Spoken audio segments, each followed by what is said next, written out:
So let's talk about peak. So I had looked at those 4 phases and assumed that the death phase meant you couldn't use your starter, but that's not true. You can use starter within the death phase. The later in fermentation you use it, the more acidity you're going to carry into the final dough.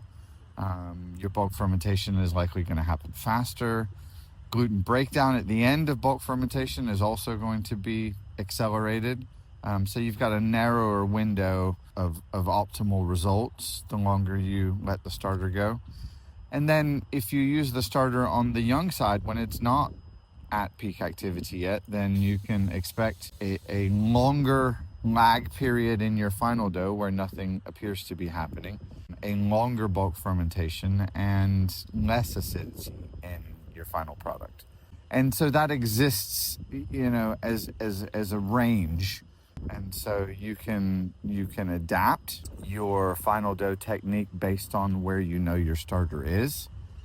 For instance, if I know I'm using starter young, but I need to make bread, then I might use more starter in the final dough. When you say young, you mean before it reaches peak activity. right? Okay.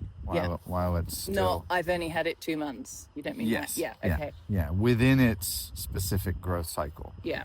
So if I know that I've got a starter which is not yet reached peak activity, it's going to produce a more extensible dough because I'm going to have a higher starting pH on my final dough, and I might need more of it to achieve the same degree of fermentation.